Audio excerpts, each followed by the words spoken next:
Herzlich willkommen zu diesem neuen Video. Heute stelle ich euch meinen Hammerhead Karoo vor, nachdem ich ca. 6000 Kilometer damit zurückgelegt habe. Ich hatte ihn bei unserer Bikepacking-Tour durch Tirol dabei und ebenfalls bei unserer Reise durch Frankreich. Viel Spaß beim Zusehen! Hier seht ihr jetzt mal den Startvorgang, der für gewöhnlich ca. 40 Sekunden in Anspruch nimmt. Hier zuerst mal ein erster Blick auf den Fahrradcomputer mit seinem 3,2 Zoll großen Touch-Display. Das Gewicht beträgt 188 Gramm, verkauft wird er für 499 Euro, wobei er auch wesentlich günstiger online gefunden werden kann. Er verfügt über einen internen Speicher von 64 GB, was für das Kartenmaterial leicht ausreichen sollte. Die Akkulaufzeit beträgt laut Hersteller 15 Stunden und geladen wird das Ganze, wie ihr hier seht, mit USB-C. Daneben seht ihr den Power-Button sowie auf den beiden Seiten die Bedienknöpfe. In der Box wird ein eigenes Befestigungssystem mitgeliefert. Zusätzlich gibt Hammerhead auch noch einen Quarter-Turn-Adapter dazu, damit der Karoo auf jeder Garmin-Halterung montiert werden kann. Weiters wird ein USB-C-Kabel mitgeliefert. Kommen wir jetzt mal zur Montage. Also ich persönlich benutze ja den Garmin-Adapter, den ihr hier sehen könnt. Ist leicht zum Wechseln und zum Einsetzen. Auf meinen ganzen Rädern sind Garmin-Halterungen verbaut. Deshalb ist das Switchen zwischen den Rädern dann relativ einfach. Werfen wir mal einen Blick auf das Display. Dabei muss ich gleich mal sagen, das ist sicher das größte Highlight des Karoo. Ich hatte ja vorher bereits einen Wahoo Roam und einen Garmin Edge 1040, aber das Display des Karoos stellt beide in den Schatten. Es ist extrem gut ablesbar. Die Oberfläche ist so gut gestaltet, dass alle wichtigen Informationen auf einen Blick zu erkennen sind und man nicht lange danach suchen muss. Hier könnt ihr jetzt die Kartenseite sehen. Durch Klicken auf das Schloss schaltet man diese frei, um sich darauf umzusehen. Dabei kann man entweder mit 2 Fingern raus- und reinzoomen, durch einfaches Tippen mit 2 Fingern rauszoomen und durch zweifaches Tippen mit einem Finger wieder hineinzoomen. Das Rein- und Rauszoomen ist ebenfalls, wie ihr hier sehen könnt, über die linke und rechte Seitentaste möglich, indem man diese lang drückt. Und noch eine weitere Möglichkeit ist die linke untere Taste, jeweils einmal zu drücken. Dies wechselt zwischen 3 verschiedenen Ansichten. Das Umsehen auf der Karte funktioniert dabei außergewöhnlich flüssig. Durch das Wischen über den Bildschirm wechselt man die verschiedenen Datenseiten. Dies ist ebenfalls möglich mit den oberen Seitentasten. Hier habe ich mich für eine Seite mit den wichtigsten Informationen, eine für die Karte und eine für die Steigung entschieden. Man kann die Seiten einfach an seine Bedürfnisse anpassen. Im unteren Bereich werden noch die Funktionen der beiden Seitentasten angezeigt. In diesem Fall mit der linken zurückgehen und mit der rechten die Fahrt zu starten. Durch das Wischen von oben nach unten erscheint das Schnelleinstellungsmenü. Durch Wischen über den Bildschirm können auch hier die Seiten gewechselt werden. Hier kann man viele wichtige Veränderungen vornehmen, ohne extra die Systemeinstellungen aufrufen zu müssen. Zum Beispiel kann das Gerät auf lautlos gestellt werden, der Batteriesparmodus aktiviert werden.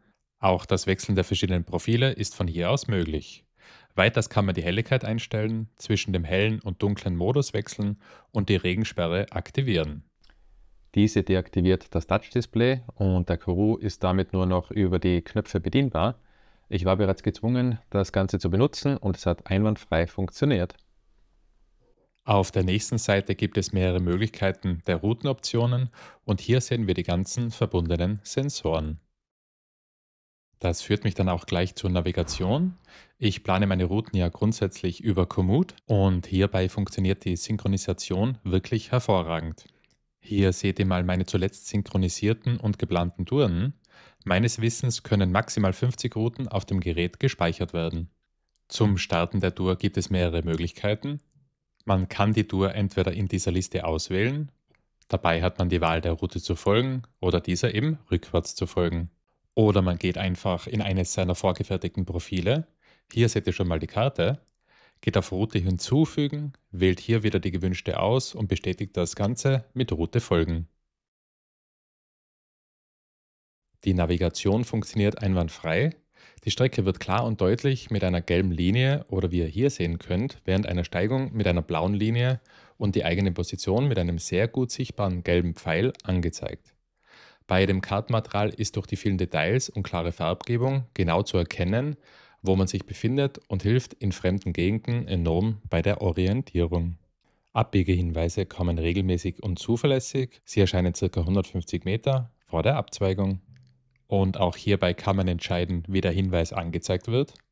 Und zwar entweder über ein Pop-up von unten oder so wie ich es immer eingestellt habe, nur mit dem Hinweis im unteren Bereich, wann die nächste Abbiegung kommt.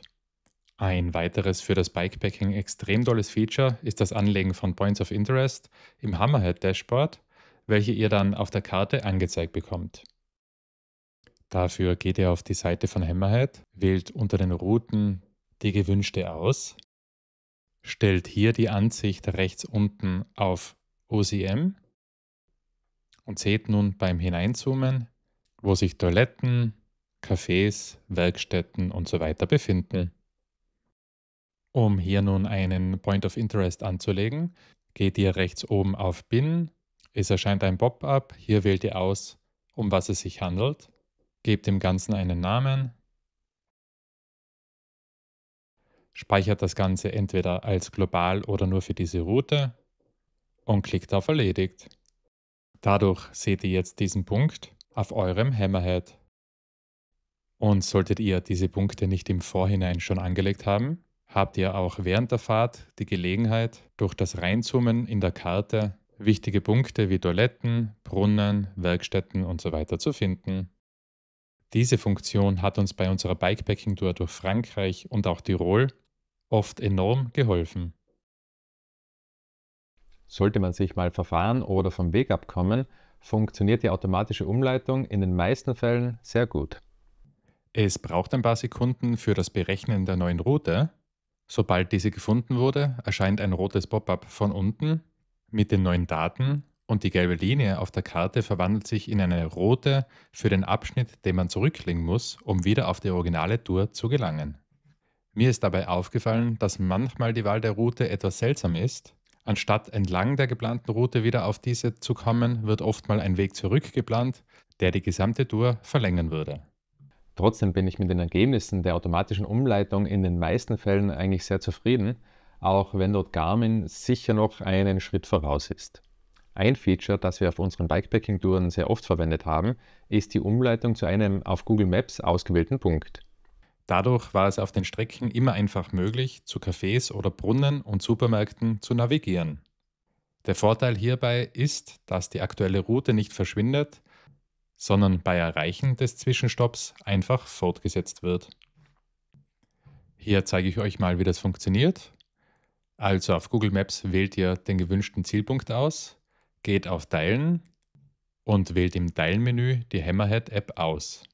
Diese sendet dann automatisch den Wegpunkt an das Gerät und auf diesem könnt ihr dann die Navigation starten. Und jetzt mal zu den Anstiegen. Hier funktioniert das Ganze ähnlich wie bei den Abbiegehinweisen. 150 Meter vor dem Start des Anstieges erscheint wieder von unten ein Pop-up, das die Entfernung bis zum Anstieg, dessen durchschnittliche Steigung und Länge anzeigt. Wischt man dieses Feld weiter nach oben, werden einem die gesamten Anstiege der Tour gezeigt. Wählt man einen dieser Anstiege aus, kann man sich dessen Details ansehen. Der Nachteil dieser Kleinbildansicht ist, dass man die Daten nicht individuell anpassen kann, aber abgesehen davon bin ich echt begeistert von der Implementierung. Nur bei Wahoo gefällt mir die entsprechend der aktuellen Steigung eingefärbten Routenführung noch ein Stück besser. Die Integration von Strava und dessen Segmenten ist wohl keinem anderen Hersteller bisher so gut gelungen wie Hammerhead. Wieder erscheint ein Pop-up von unten, diesmal orange mit dem Namen des nächsten Segments. Während man sich im Segment befindet, wird einem klar und deutlich die zurückgelegte sowie die verbleibende Distanz angezeigt. Das vielleicht beste Feature bei dem Ganzen sind die Zeiten, gegen die man fährt. Wie hier gut zu sehen ist, einerseits gegen meinen persönlichen Rekord und gegen den nächstbesten meiner Strava-Abonnenten. Und jetzt noch zum Akku. Hammerhead gibt ja eine Laufzeit von 15 Stunden an. Diese sind, wenn es bewölkt ist, sicher möglich, aber wenn man den ganzen Tag in der Sonne fährt und das Display die automatische Helligkeit aufdrehen muss, dann kommt man eher so auf 12 Stunden. Bisher hat das für meine Tagestouren und auch beim Bikepacking ausgereicht, aber etwas mehr würde ich mir dennoch beim Nachfolger wünschen. Vor wenigen Tagen wurde der Batteriesparmodus aktualisiert. Dieser sorgt dafür, dass das Display sich nach einer gewissen Zeit abschaltet und nur bei gewissen Ereignissen oder bei Betätigen des Ein-Aus-Knopfes sich wieder aktiviert. Hier gibt Hammerhead eine maximal mögliche Akkulaufzeit von ca. 30 bis 35 Stunden an. Allerdings konnte ich das Ganze noch nicht testen und um ehrlich zu sein, ist mir es eigentlich auch lieber, wenn ich die Informationen immer vor mir habe und nicht immer den Ein-Ausschaltknopf betätigen muss, um wieder zu sehen, wo ich bin.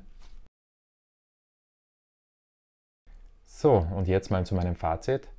Der Karoo ist ganz klar mein neuer Favorit. Wo der Wahoo manchmal zu einfach gestrickt ist und der Garmin zu kompliziert, findet der Hammerhead eigentlich ziemlich genau die Mitte. Für unsere Bikepacking-Touren eignet sich der Karoo wirklich hervorragend. Die Karte ist so gut ablesbar und einfach zu erkennen, dass es richtig Spaß macht, in fremden Gegenden damit zu navigieren. Es ist das eigentlich erste Gerät, bei dem ich so gut wie nie eine Abbiegung verpasse. Ein weiteres Highlight des Karoo sind die regelmäßigen Updates. Im Normalfall gibt es diese alle 2 Wochen und dabei handelt es sich nicht nur um Fehlerbehebungen, sondern es werden ständig neue Features und Verbesserungen eingefügt. Und was ich auch noch gelernt habe zu schätzen, sind die verschiedenen Profile. Hier kann man schnell zwischen den verschiedenen Rädern und Untergründen wechseln.